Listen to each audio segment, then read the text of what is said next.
Hi everyone. In this video, we will discuss about the mechanism of muscle contraction. तो muscle contraction discussion करने से पहले हम क्या फिलामेंट जो है एक्टिन क्या मायोसिन ये भी डिस्कशन हम कर चुके हैं, क्योंकि ये दोनों फाइबर जो है जो प्रोटीन है यही मसल कंट्रैक्शन में रोल प्ले करते हैं। तो मैकेनिक जो लोग वीडियो नहीं देखे हैं पिछला वीडियो जाके प्लेलिस्ट में सर्च करके देख लेंगे, ठीक है।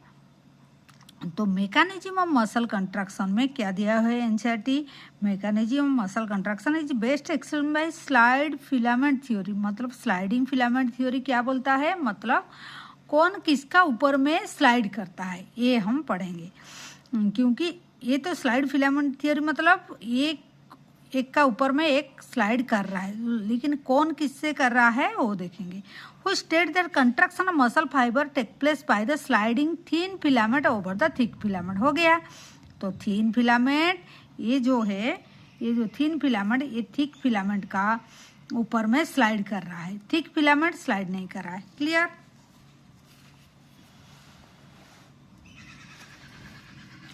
देखिए, muscle contraction initiated by signal send by the central nervous system CNS, इसको बोलते हैं भाया मोटर न्यूरॉन।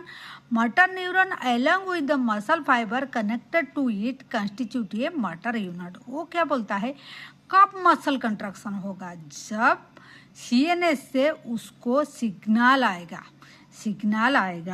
सिग्नल कहाँ से आएगा, सेंट्रल नर्वस सिस्टम से, सीएनएस से आएगा। किसका थ्रू आएगा, मोटर न्यूरॉन का थ्रू आएगा, ठीक है। मतलब ऐसे सपोज ये सीएनएस है, इससे हमारा थ्रू मोटर न्यूरॉन, ये मोटर न्यूरॉन है, ठीक है। इसका टर्मिनल है, ठीक है। इसका थ्रू हमारा ये है हमारा मसल, सपोज मान लीजिए ये हमारा मसल फाइबर है। तो मसल को सिग्नल कहाँ, ये इसका थ्रू आएगा, न्यूरॉन का थ्रू। तो ये जो motor neuron along with the muscle, ये जो है muscle and along with the ये जो मसल एंड मसल न्यूरॉन को मिला के हम इसको एक मोटर यूनिट बोलते हैं, ठीक है। The junction between motor neuron and the sarcolemma of the muscle fibre is called the neuromuscular junction. Sarcolemma मतलब मसल का जो कवर, ये है सार्कोलेमा, ठीक है। मसल का ये सार्कोलेमा मतलब मसल का जो मेम्ब्रेन होता है उसको हम सार्कोलेमा। तो sarcolemma and the terminal of the किसका, द मोटर न्यूरॉन का जो टर्मिनल है उसका दोनों मिलके ये जो जहाँ पर ये जंक्शन होता है, ये जंक्शन हुआ, ये आया, ये जो एरिया है, ये जो जंक्शन है उसको हम बोलते हैं मोटर एंड प्लेट और न्यूरोमस्कुलर जंक्शन, ठीक है। यहाँ पर ही हमारा सिग्नल पास करेगा मसल को, ठीक है। ये मसल है, ठीक है। ये neural signal reach to the junction release neurotransmitter acetylcholine. जब एक सिग्नल आया, ठीक है, यहाँ पर सिग्नल आ रहा है, सिग्नल जब यहाँ पहुँच जाएगा क्या करेगा, यहाँ से वेसाइकल से मतलब एक पैकेज लाइक स्ट्रक्चर से हमारा क्या न्यूरोट्रांसमीटर जो हमारा जो एक्शन पोटेंशियल को लेके जाएगा, तो ये न्यूरोट्रांसमीटर एसिटाइल कोलिन रिलीज होगा यहाँ पर, ठीक है। रिलीज है न्यूरोट्रांसमीटर जो होता है एसिटाइल कोलिन रिलीज होगा, व्हिच जनरेट एक्शन पोटेंशियल। यही एक्शन पोटेंशियल जनरेट करेगा कहाँ पर, सार्कोलेमा पर मतलब ये मसल का जो मेम्ब्रेन होता है, ठीक है। This spread through the muscle fibre and cause the release of calcium ion into the sarcoplasm. क्या करेगा, जब न्यूरोट्रांसमीटर इसका कांटेक्ट में आएगा, एक्शन पोटेंशियल इधर जाएगा, यहाँ पर चैनल होता है, ये क्या करेगा, तो इंक्रीज तो spread through the muscle fibre and cause the release of calcium ion into the sarcoplasm. क्या है सार्कोप्लाज्म, ये न्यूरोट्रांसमीटर जब इसमें जाएगा muscle membrane through, muscle membrane मतलब सार्कोलेमा थ्रू जाएगा अंदर में। यहाँ पर क्या होता है, यहाँ पर हमारा क्या होता है, एंडोप्लाज्मिक रेटिकुलम प्रेजेंट होता है। ठीक है, सपोज ये एंडोप्लाज्मिक रेटिकुलम प्रेजेंट होता है। ठीक है, ये क्या करेगा, ये कैल्शियम रिलीज करेगा। ठीक है, ये कैल्शियम रिलीज करता है। तो ये कैल्शियम, जब यहाँ पर कैल्शियम लेवल बढ़ जाएगा, कैल्शियम रिलीज कर रहा है, कैल्शियम का लेवल जब बढ़ जाएगा, हमारा कैल्शियम चाहिए किसके लिए, कैल्शियम हमारा चाहिए ट्रोपोनिन। ट्रोपोनिन मतलब ये जो है, ये जो एक्टिन का यहाँ पर जो ये जो स्ट्रक्चर था ट्रोपोनिन, ट्रोपोनिन का एक था कैल्शियम बाइंडिंग स्ट्रक्चर था, जो उसमें अगर कैल्शियम बाइंड हो जाएगा, वो जो मार्क्सिंग करके रखा था, मतलब मायोसिन बाइंड होने के लिए जो साइड था उसको ढक के रखा था, जब कैल्शियम इसमें लग जाएगा वो थोड़ा साइड हो जाएगा, ये मार्क्स को खोल देगा तो मायोसिन जाके एक्टिन में लग जाएगा। फिर एक्टिन में लग जाएगा तो ऐसे लग जाएगा, फिर इसको स्लाइड कराएगा, है कि नहीं। तो हमारा याद रखने का बात ये है, कैल्शियम कहाँ से निकलता है, एंडोप्लाज्मिक रेटिकुलम से। यहाँ वो मतलब एंडोप्लाज्मिक रेटिकुलम से कैल्शियम निकलता है। वो जब हमारा कैल्शियम लेवल सार्कोप्लाज्म मतलब जो हमारा साइटोप्लाज्म है, तो मसल फाइबर का जो मसल सेल का जो साइटोप्लाज्म, उसको हम सार्कोप्लाज्म बोलते हैं। उसमें जब कैल्शियम लेवल बढ़ जाएगा, वो जाके ट्रोपोनिन का एक्टिव साइड में लग जाएगा, तो कैल्शियम जहाँ पर बाइंड होता है वो अनमार्क्सिंग कर देगा, thereby remove the marks off the active side of the myosin. जहाँ पर मायोसिन लगने वाला था वहाँ वो खुल देगा। जब खुल देगा तो क्या करेगा, फिर यहाँ तक समझ में आ गया। उसके बाद क्या होगा, वो स्लाइड करने के लिए वो ब्रिज बनाएगा, मतलब वो मायोसिन जब एक्टिन के साथ लगेगा वो के क्रॉस ब्रिज बनाता है। ठीक है, जो जॉइंट हो जाता है हम उसको क्रॉस ब्रिज बोलते हैं।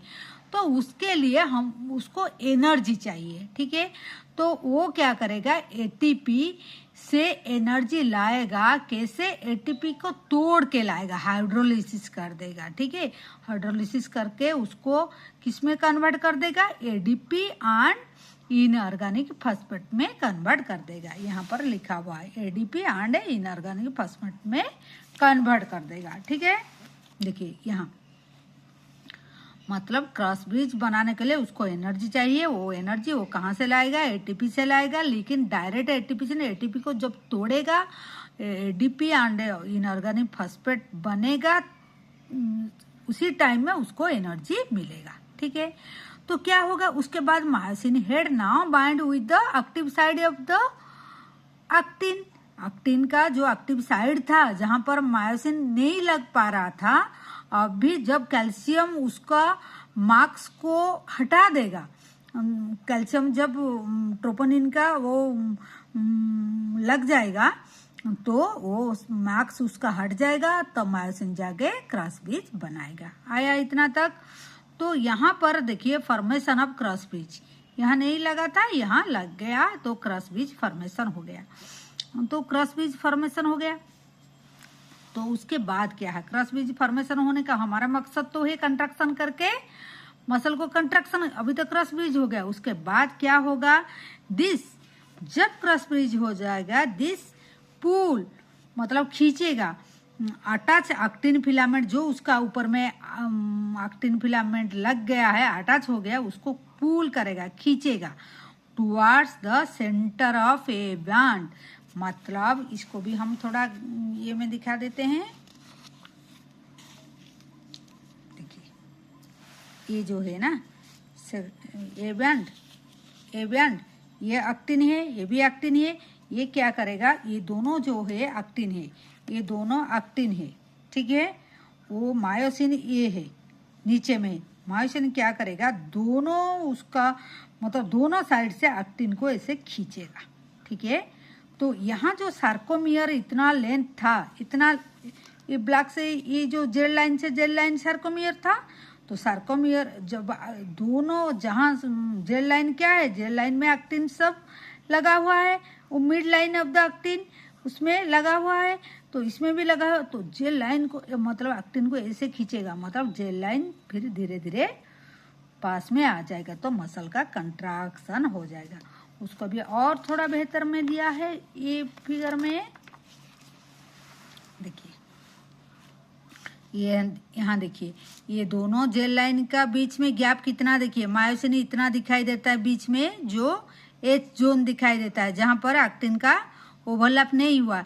यहाँ पर देखिए यहाँ धीरे धीरे करके वो खींच रहा है, इसका लेंथ थोड़ा कम हो रहा है और थोड़ा कम हो रहा है, यहाँ थोड़ा कम हो, यहाँ देखिए और कम, ये देखिए पूरा ओवरलैप कर गया एक्टिन का ऊपर में, एक्टिन ओवरलैप कर गया क्योंकि दोनों तरफ से ऐसे खींच लिया एक्टिन को। ठीक है, आई होप आप लोग का समझ में आया होगा। ठीक है, तो अंदर का तरफ खींच लेता है, मतलब मायोसिन दोनों जेल लाइन को खींच ले। Z line attach to the actin are pull inward causing the shortening of sarcomere. ये बोल दिया हम सार्कोमियर अभी क्योंकि जेल लाइन का लेंथ कम हो जा रहा है। ठीक है, तो उसको हम कंट्रैक्शन बोलेंगे। ठीक है, उसके बाद क्या होगा, clear from the above step during the shortening of the muscle. ये भी क्वेश्चन आता है, कंट्रैक्शन का टाइम पर कौन बैंड रिड्यूस होता है? आई बैंड रिड्यूस होता है। आई बैंड को हम एक्टिन बोलते हैं, आई बैंड को हम एक्टिन ही बोलते हैं। आई बैंड मतलब आइसोट्रोपिक बैंड है, तो उसको हम एक्टिन ही बोलते हैं। तो वही रिड्यूस होता है एक्टिन, मायोसिन एकदम रिड्यूस नहीं होता है। ठीक है, तो ए बैंड रिटेन लेंथ मतलब आज यूजुअल उसका लेंथ का कुछ छोटा बड़ा नहीं होता है। ए बैंड मतलब आन आइसोट्रोपी मतलब वही थिक बैंड जो है। ठीक है, ठीक है, समझ में आया? तो the myosin release ADP and PI goes back to the relax state. देखिए, जब ये बात भी आपको समझना है, जब भी एटीपी टूटता है तब उसको एनर्जी मिलता है, तब उसको वो ब्रिज बनाता है। ठीक है, जब एटीपी बनेगा फिर अगेन एडीपी एंड पीपी, फिर वो जाके देखिए, फिर जब अगेन एटीपी बनेगा, ठीक है, ए न्यू एटीपी बाइंड जब होगा क्रॉस ब्रिज टूट जाएगा। ठीक है, बनने का टाइम पर वो नहीं बन पाएगा क्योंकि वो तोड़ के तो उसको एनर्जी मिलता है। वो जब एटीपी बन रहा है एनर्जी उसको नहीं मिलेगा, वो तोड़ के मतलब यहाँ फॉस्फेट एंड एडीपी बना के उसको एनर्जी मिलता है। ठीक है, तो एटीपी अगेन हाइड्रोलाइसिस, फिर वो साइकिल चलेगा। एटीपी जब तोड़ेगा वो ब्रिज बनाएगा, एटीपी जब बनाएगा वो फिर मायोसिन एक्टिन से छूट जाएगा तो ब्रिज टूट जाएगा। ठीक है, तो मायोसिन का हेड फिर क्या क्रॉस ब्रिज से हट जाएगा। फिर जब अगेन एटीपी हाइड्रोलिसिस होगा फिर टूटेगा, फिर मायोसिन हेड जाके फिर क्रॉस ब्रिज फॉर्मेशन कर देगा। आया समझ में कि नहीं? ठीक है,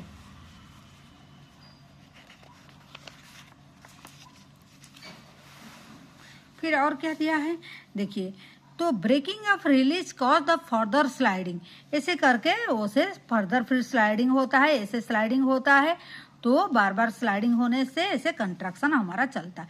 तो process continue, calcium ion is pump back to the sarcoplasmic system resulting the masking of actin filament. फिर क्या होता है, सार्कोप्लाज्म में जो हमारा क्या है एंडोप्लाज्मिक रेटिकुलम को अगेन जो कैल्शियम जो बाइंडिंग हुआ था ट्रोपोनिन का साथ में वो रिलीज हो जाता है, फिर आके सार्कोप्लाज्म में बढ़ जाता है कैल्शियम का लेवल, फिर वो पंप बैक हो जाता है एंडोप्लाज्मिक रेटिकुलम को।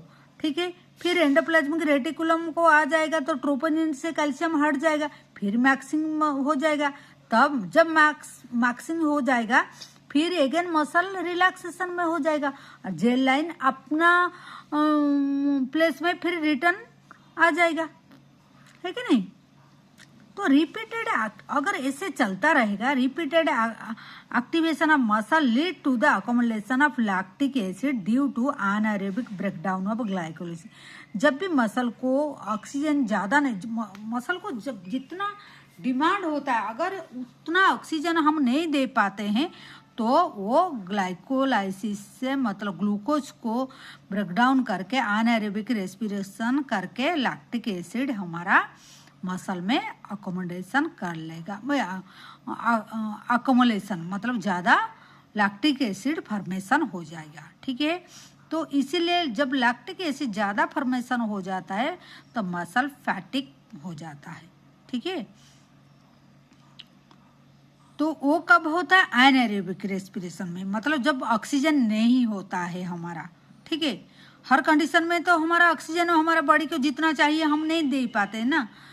तो क्या है उसके लिए जो लोग एथलीट है, जो लोग ज़्यादा एक्सरसाइज करते हैं, उन लोग का क्या होता है, मसल धीरे धीरे उनका red colour oxygen storing pigment myoglobin ज़्यादा उन लोग का बढ़ जाता है। ठीक है, तो मायोग्लोबिन क्या है? एक रेड कलर पिगमेंट जो उसको हम मायोग्लोबिन बोलते हैं, जो क्या मसल में प्रेजेंट हो जाता है। वो क्या करता है, जब भी मायोग्लोबिन ज़्यादा हो जाता है वो रेडिश अपीयरेंस दिखाई देता है तो मसल को रेड फाइबर हम बोल देते हैं। वही मसल को हम वही such muscle are called the red fibre. ठीक है, उसको हम रेड फाइबर बोलते हैं।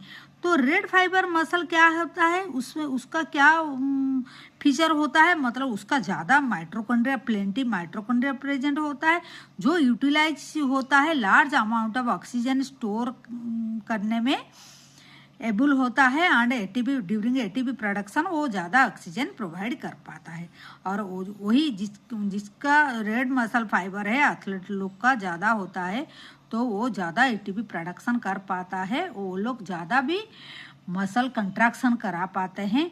और ये एंड वो एरोबिक देखिए एटीपी प्रोडक्शन करते हैं। Muscle therefore is called the aerobic muscle. On the other hand, हाँ ये बात और एक बात हम बोलना चाहेंगे, तो जो ये एथलीट लोग का जो रेड मसल फाइबर जिसका होता है, क्या होता है वो रेड मसल फाइबर क्या है, वो स्लोली कंट्रैक्शन करते हैं, वो स्लोली कंट्रैक्शन करता है और लॉन्ग टाइम तक करते हैं।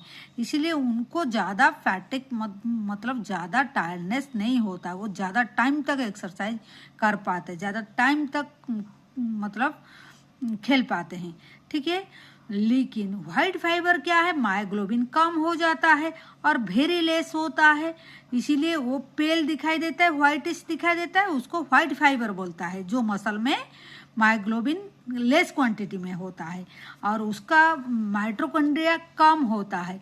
लेकिन वो व्हाइट फाइबर में क्या होता है, ज़्यादा सार्कोप्लाज्मिक रेटिकुलम हाई होता है और वो डिपेंड करता है एनारोबिक प्रोसेस ऑफ रेस्पिरेशन।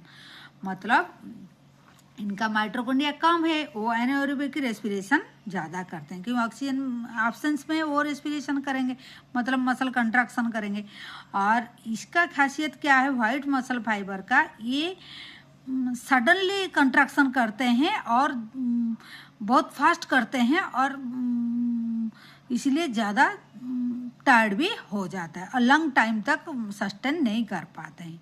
ठीक है, तो red muscle and white muscle fibre का क्या डिफरेंस भी बोल दिए हैं एंड कैसे मसल रिलैक्सेशन होता है ये भी बोल दिए हैं। जैसे कैल्शियम पम्प बैक हो जाता है एंडोप्लाज्मिक रेटिकुलम को, मतलब जो सार्कोप्लाज्मिक सिस्टम को, तब जाकर ट्रोपोनिन से कैल्शियम हट जाता है, तब रिलैक्सेशन हो जाता है। ठीक है, मायोसिन एंड एक्टिन का डिस्कनेक्ट हो जाता है, जो क्रॉस ब्रिज हट जाता है वो रिलैक्सेशन। जब क्रॉस ब्रिज फॉर्मेशन होता है तब क्या है, और एक बात, क्रॉस ब्रिज फॉर्मेशन के लिए एटीपी को तोड़ना जरूरत होता है, हाइड्रोलिसिस को एटीपी जरूरत होता है, हाइड्रोलिसिस होके एडीपी एंड इनऑर्गेनिक फॉस्फेट बनता है। फिर जब एटीपी बनेगा एट दैट टाइम ये क्रॉस ब्रिज टूट जाएगा, जब एटीपी टूटेगा तब क्रॉस ब्रिज बनेगा। ये पॉइंट आपको याद रखना है। ठीक है, और कैल्शियम सार्कोलेमा मतलब एंडोप्लाज्मिक रेटिकुलम, जो सार्कोप्लाज्मिक रेटिकुलम उससे निकलता है कैल्शियम, और जब कैल्शियम लेवल ज़्यादा हो जाता है वो ट्रोपोनिन के साथ में जाके अटैच हो जाता है, वो एक्टिव साइड खुल जाता है। मायोसिन मतलब एक्टिन का जो एक्टिव साइड जहाँ पर मायोसिन लगेगा वो खुल जाएगा, मायोसिन जाके लग जाए। तो कैल्शियम आयन जरूरी है, ये भी आपको याद रखना है, ठीक है। एंड न्यूरोट्रांसमीटर जो है एसिटाइल कोलिन, वो न्यूरोट्रांसमीटर मतलब मोटर न्यूरॉन से एक्शन पोटेंशियल लेके मसल तक आता है। सार्कोलेमा क्या है? मसल फाइबर का जो मेम्ब्रेन है उसको सार्कोलेमा बोलते हैं। जो मेन पॉइंट हम बोल दिए। Thank you for watching the कैसा मसल कंट्रैक्शन हुआ, ठीक है।